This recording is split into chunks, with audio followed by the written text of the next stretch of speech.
She Bedrani Devi Sopoku and San what the other shady more than at so at TBA Nurse in a midwifery training college and addition for one in any say was rather Oba Poya Mantem Hodom no say school Kasee about Quajidin and so Master Timber to me a Koye and what Messia dear a dretcher just MPP among your corner was so no or cost one or two about more sons or money one say ya one will go school say no a bit to me a war.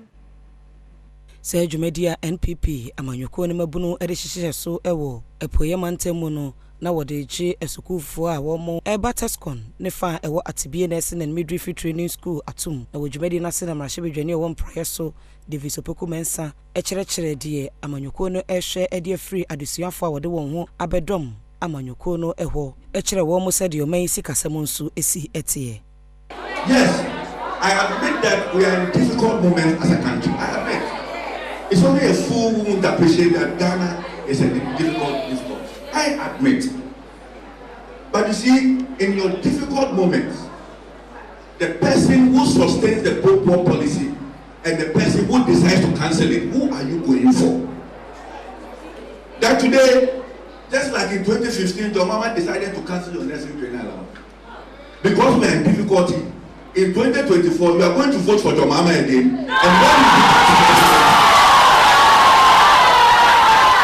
And Enwechi and a national youth organizer Abedi Chui Sandra Sarkodie enso editu jase ewo mu se MPP amanyuko entimi enso hawo a omanyi hie nyina de enso enya de NDC amanyuko no ebetimi aye de amanyuko no aye hwe nipadom egu a ohu bedwiri o ewo mumom se MPP entimi solve Ghana problem nyina amaye but the alternative is empty.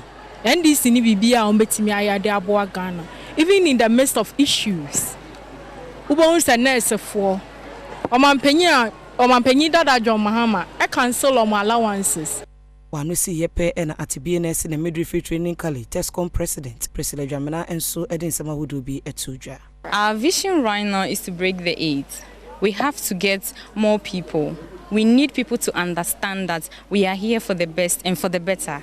So they have to get it right and to help us break the 8 with motivation and any other activities that could encourage them. That's why we are here.